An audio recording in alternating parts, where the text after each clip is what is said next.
Hello, hello, friends, family, followers, haters, whomever wants to watch. We're back, Cellar Chats, here at Second Glass. My name is Chris. I host this wonderful excursion into randomness that I call Wine Flights, which is hosted by the lovely, lovely people at Second Glass for their weekly Wine Flights. This week, we are talking orange wines. And no, they are not made with oranges. This is a term and a style of wine that you hopefully have heard of. Maybe you've tried some. Maybe you've thought, I don't understand. What is that? Why do people care? Maybe you read an article about all the hot rage in San Francisco and New York City. Maybe I need to get my hands on some of this orange wine. So this week, we thought that we would just do a whole orange flight. Is this going to be everybody's favorite flight? Maybe, maybe not. But at the end of the day, it's a conversation that needs to be had. It's something we want to talk about, and it's a style of wine that is really delicious, really fun to drink. It has its place, and we want to help, highlight what is interesting about it, why you'd be interested in it, and, what you would do with it if you had some. So, we are kind of running the gambit across the winescape, if you will. We're going to start out in Alsace with Grange del Uncle Charles. Now, it is all in French, but I'm basically changing it to the English translation, which is the Garage of Uncle Charles. I'll explain what that's all about. It's pretty straightforward. This is Pinot Auxerrois, and it is, I don't know if you guys can tell, I have the light coming from behind me, but it is super cloudy, beautiful, kind of amberish lemonade color, really, is what it looks like. Pétillant from Alsace. Then we're going to roll into, I think, arguably one of Celeste, the owner of Second Glass, favorite California wines. This is the Jolie-Laide Trousseau Gris, their 2020 vintage.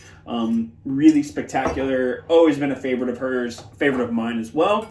And then we're going to bounce over to Sardegna with Cardedu and do their Bucce.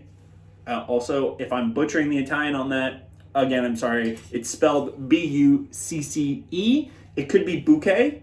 I'm not entirely sure. Someone will correct me. Regardless, this is a delightful little orange wine made from, oh my gosh, my brain stopped working. Mostly Vermentino and a little bit of Cannonau and Nasco. But Vermentino is the white grape of Sardinia, and that's, really the most important one for the area. So, let's start at the beginning. What is orange wine? And like I said, it is not made from oranges. It is essentially, the best way to describe it is, most people are familiar with rosé, which is, rosé is kind of like a white wine that is made from red grapes that you can drink chilled, but has some characteristics of red wine. It has red fruit flavors, but it's more fresh and crisp and vibrant than a red wine. But it's not a white wine; it's a pink wine. That is rosé. Think about orange wine as the exact opposite, or kind of like the counterpart to rosé. Whereas rosé is kind of like a white wine or a kind of rose, pinkish, reddish hued wine that drinks like a white wine. Orange wine is a amber colored wine, which is probably a more accurate descriptor. Amber colored wine that is made from white grapes, but drinks more like red wine. And what do I mean by that? Well, what happens is it is a white wine that is macerated and fermented on the skins. So you leave the skins in contact with the wine. Now, for anybody who knows basic winemaking, you get red wine color from the skins. So when you leave white grapes in contact with your skins, you get color to it. Now, since most white wine grapes are either grayish in color, what I mean by gray is like pink or orange or off color, there are no white grapes that are pure white. They all have a pigment to them, usually some kind of golden hue. There are some grapes that are very green in color, but that's not super common. So there is pigmentation in that skin. So when you leave it in contact with the skins, it pulls that pigmentation out. So you get color and you get structure. Now remember, again, this is back to Wine 101. So if you're not familiar, I'll try and give the very quick version. In red wines, one of the main ways you get structure and tannins is through the skins. So the same thing happens when you leave white wine, grapes in contact with their skins, you're going to get some tannins. So, and that's kind of what I mean by a white wine that drinks like red wine. It has structure, it has backbone, it has grippiness to it that you wouldn't normally find if you just pressed it directly off of the skins.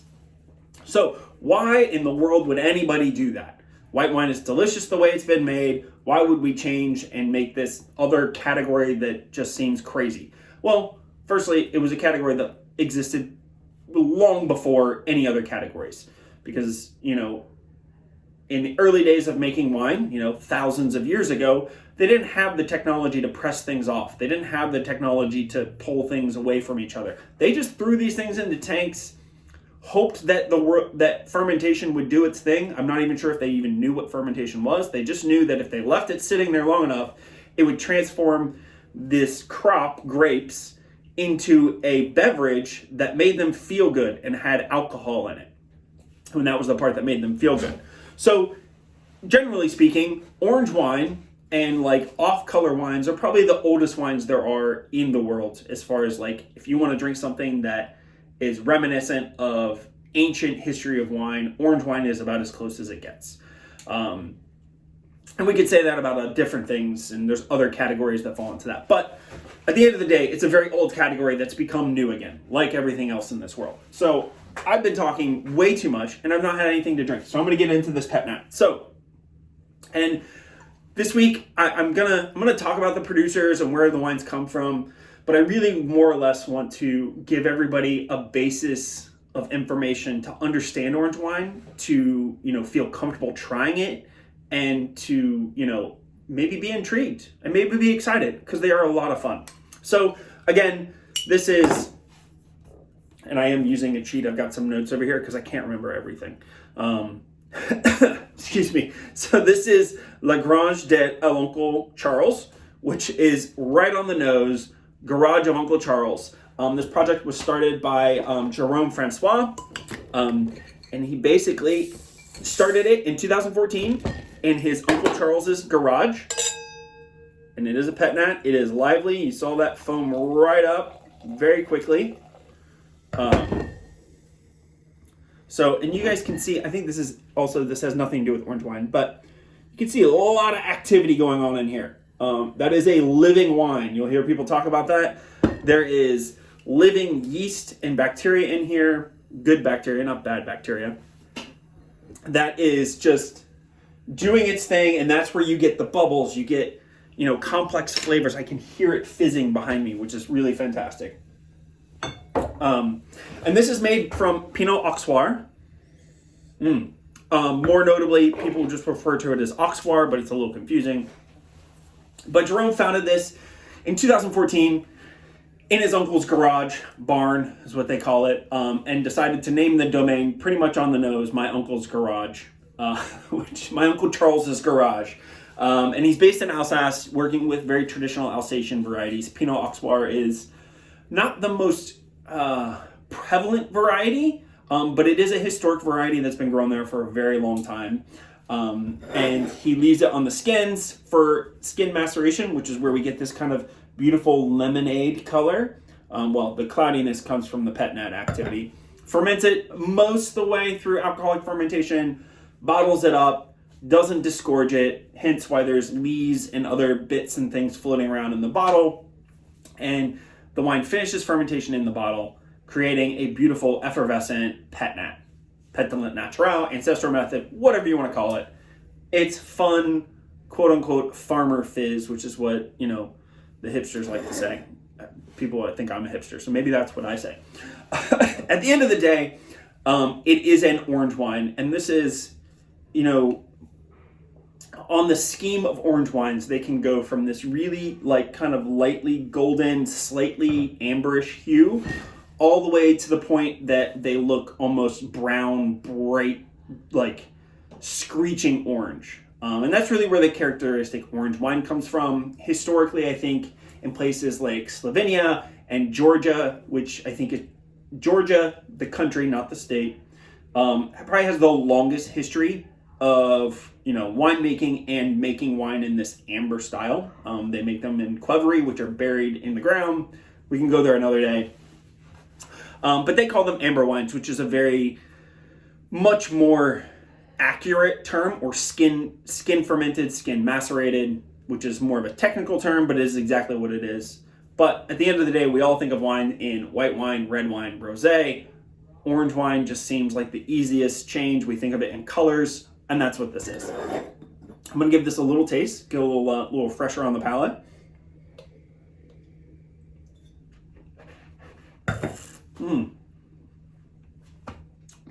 Wow. So full disclosure, I didn't get these wines chilled, which happens sometimes. This wine's excellent. It almost, I know I said it looks like lemonade. It's not lemonade, but it's doing a lot of things that like I think of when I think of lemonade.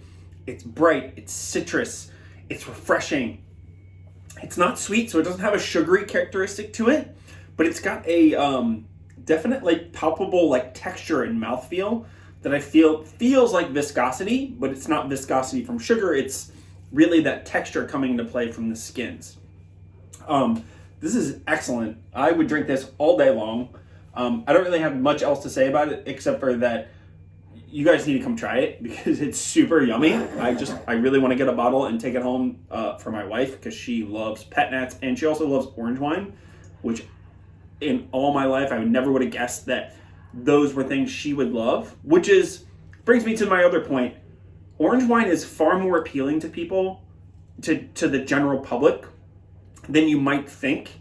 And I use my wife as an example because she tends to enjoy wines that I think she likes bigger and richer and fuller styles of wine. And the things that I'm really into, which are kind of nerdy, she doesn't really like. But when she gets onto something like this, I never see it coming. So it reminds me like, hey, don't give up. People will love this stuff. So, and you shouldn't give up either. Try it. All right.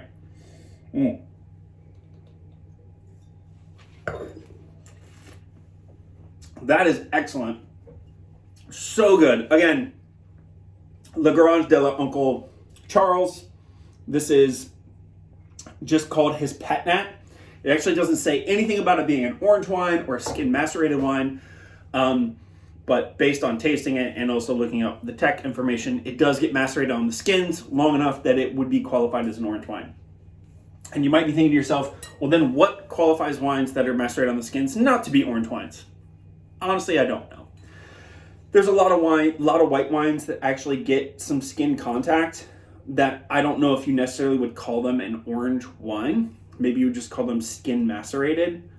That's for somebody else to debate. I'm not here to debate that.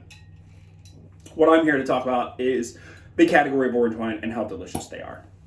So, going back to what I was saying before, I'm opening up the Jolie-Laide to get into this wine. I'm going to finish the little bit of fizz I've got left because it's delightful.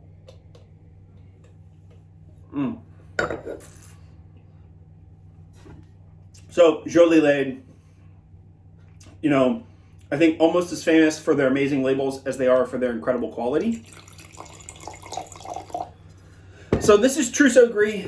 This is about as rare, unique, and interesting as it gets in grape varieties. It's a traditional variety of the Jura region in southeast France. Here found in the Russian River Valley of all places in California, done by Scott and Jenny Schultz at Jolie-Laide. And it has always historically gotten skin macerated. So it gets a beautiful, just lively kind of, I don't know what we call that color. It's kind of like almost like fresh in orange juice color. Like, how, not the cloudiness, the clarity of fresh orange juice, but when you go to the grocery store and you buy orange juice, it's a very distinct color. And then when you squeeze your own orange juice, it's not even close to that color. And that's for a load of different reasons. But I think of it in that color, like it's very pale orange. It's not necessarily amber. I wouldn't really call it pink. It's a little rosé colored. But this is a wine I've always loved. And much like the first wine, the Pet Nat, it kind of falls into that early stage middle ground of orange wines where it's enough skin maceration that you get some color, you get texture, and you get mouthfeel. But it's not so far into the maceration time frame that it's very structured. And what I mean by that is you can have some orange wines, some very famous ones that I personally do love, but they're not for everyone and they're not for every scenario, that are so brightly hued orange amber, but they're also a lot more, they're a difficult drink if you're not used to it. They are highly tannic. They can be very aromatic and they can have some wild like aromas, very savory in character. They're excellent with food, which again, traditionally that's what they were meant for, is they go great with foods. And it's a wine that, again, you can serve a little chilled and you can serve with heavier foods than you would serve white wine with in general. So, it can stand up to big fatty dishes because it has tannins and acidity to break through it. But that's on the far spectrum. I would put all three of these kind of in the middle stage of like, these are very approachable, really delicious, but great representations of the style of orange wine. So let's jump into the Jolie-Laide Trousseau Gris. I think it's about 2 to 3 days on the skins. So not super long, but not a short period of time. For instance, I think the Pet Nat gets maybe a few hours tops.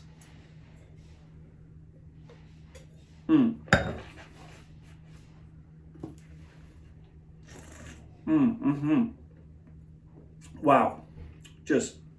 So this does, that's so good. This is a great wine to taste to make you open to the idea of skin macerated white wines. It's clean, it's fresh, it has lots of texture. And what I think it does is it does that rounded mouthfeel and kind of almost creaminess that I think people enjoy in Chardonnay, but it's not cloying, it's not rich or heavy on the palate, it's still vibrant and easy drinking. You could sit outside on a hot day and enjoy this, but it has that mouthfeel and texture that I think people really love about Chardonnay, which is, I literally had this conversation with somebody earlier today about how orange wine, the good ones that don't go too avant-garde, so too far into either spectrum, either too light, which just drinks like white wine, or too dark that is, it's just an acquired taste. It's not that they're bad, it's just they're not for everybody. There's a middle ground here, which I think a lot of these find themselves in, and they really appeal to white wine drinkers that love texture and mouthfeel. And I think about Chardonnay drinkers, or red wine drinkers who maybe want something they can drink light and fresh and have chilled and sit outside. If you like red blends or Merlots or whatever, and it's 95 degrees outside, you don't really want to drink that, but you like the structure, you like the palate feel of those red wines. Orange wine does it for you, but you can drink it cold, which is perfect. So again, we're talking orange wine, it bridges the gap. This wine's excellent. I don't have anything else to say about it. Jenny and Scott are amazing human beings. They're wizards with wine, and this is no exception. You might also have noticed I'm using a fairly large open-ended wine glass for this. For orange wines, I definitely suggest using, either a red wine glass or just a universal glass of some sort. You don't want something super narrow, not generally, but a lot of times white wine glasses, particularly for like Sauvignon Blancs and things like that, if they're like varietal specific, have very narrow openings at the top. Orange wine, again, it's tannic, it's got structure, it's got tends to have a little more alcohol. You need that more room for air to get in there and to help the wine develop, which is really important.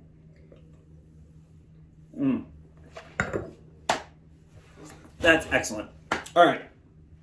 So that was Jolie-Laide, their Trousseau Gris. Absolutely spectacular. Always good. Now we're moving over to kind of what I would call the home of the orange wine movement, which is Italy. Not Sardinia in general, but Italy. Particularly Friuli, which is really where this kind of got re-kickstarted. Which kind of lies almost up in the, up towards the crescent of civilization. We're not going to go into historical details, but this is an area that historically has a long history of making amber and orange wines. A few key producers really kind of brought this back to the forefront, and I would argue to say that they are the reason that anybody's interested in orange wine. Whether you like their particular bottlings or not, if you've had orange wine in the last 15 years, more than likely whomever you had was either inspired or was one of those producers. I'm specifically referring to Radicon and Grauner, They are kind of the godfathers of the orange wine movement. Are they the most historic? No, but they're very important and amazing people. So, but that is not this wine. This is Cardedu. These guys are in Sardegna. And this is their Bucce, or Bucce. I could be saying it wrong. And I did misquote earlier on. It's just Vermentino and Nasco, mostly Vermentino. And Vermentino, in my personal experience, makes amazing orange wine. There's one in particular that I sell, Rhyme Cellars. His Vermentino is an orange wine, and it's one of my absolute favorite wines in general. I think that wine is spectacular. If I could afford to have cases of it at my house, I would. It's great.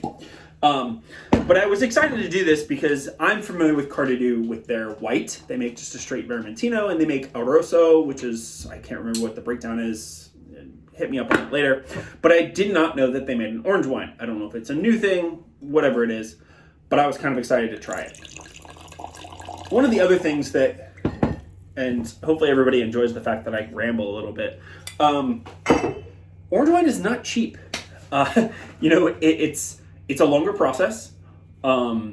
It's a white wine that's being made like red wine. So, and then you've got skin maceration, and you've got a longer fermentation, which means in a longer aging process. Generally, these are aged a little bit more in between red and white. So you're gonna lose a little more wine. So they just cost more to produce. So finding orange wine that's affordable is, for the most part, pretty difficult to do. And I was excited to see the Cardedu, I think, would retail, under around $25 or less, which is pretty great for an orange wine. So I do think about that when we put these together, like, hey, what's a wine that's not going to be super expensive? Because at the end of the day, it's really easy to talk about really expensive wines. It's a little harder to find great, not overly expensive wines to talk about. I know that sounds like I'm snobbish. Maybe I am. I don't care. Immediately, this wine is amazing on the nose. Really savory. And that's something that you'll notice with all orange wine, is that there tends to be a much more intense savoriness. And then you get like kind of, instead of having like fresh fruit with a little bit of savory, you have savory characteristics with like a touch or a hint of fresh fruit or citrus to them. Wow, this is beautiful. I can't wait to taste this because I'm very, very excited.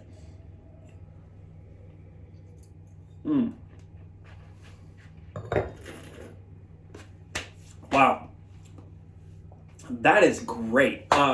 This only gets a few hours on the skins, which I think says a lot about Vermentino, and the other variety, Nasco, which I'll be honest, I don't know that much about. But both of these have fairly thick skins. They've got a lot of structure to them. I'm assuming Nasco does. Again, I don't know that much. But, it's only left on the skins for a short period of time. So to get, again, the depth of color, it is very much like a golden, mild mandarin orange color, I'll call that. I don't know, maybe somebody else better at colors than me would be able to give me a better description. Maybe goldenrod. We'll call it goldenrod. I like that. Sounds fancy. Kind of a goldenrod in color. Of the three, it is the most structured. It is the most like classically orange, where these are both, other two are orange wines. They are a little more approachable. This has got a little more tannins to it for sure. There's a little more bitterness. But I will tell you, it is so good. I need this in my life. What I hope everybody took from this is, I hope you guys, learned something about orange wine that you didn't know. Hopefully you're intrigued, because they really are delicious. They do that thing where the structure feels like red wine, the freshness is like white wine, and they meet in the middle to make this really lovely, fun package that is excellent with food, particularly with grilled seafood, something that's got char, a fattier fish. These are a ton of fun. So quick roundup, again, Grange de Uncle Charles, the garage of Uncle Charles's Pet Nat. Super simple packaging, beautiful wine, tons of fun. Rolled into Jolie-Laide's Trousseau Gris. Not much to be said there. The wine is killer. The label's killer. The people are killer. What else do you want to know? And then into Cardedu, the Bucce or the Bucce. I'm not sure. Bucce sounds fancy. Oh, by the way, I think I said, which translates Sardinian, the on skins. So pretty much on the nose again for an orange wine. So please come out. Try the flights if you're not already here. And let me know what you think about them. I would love to hear everybody's experience because I think these are really great examples of orange wine, but in a way that is very approachable and a great way to start. And then you can move your way into more in-depth, more structured, more complex styles. So until next week, thank you so much. Be safe. Enjoy yourselves.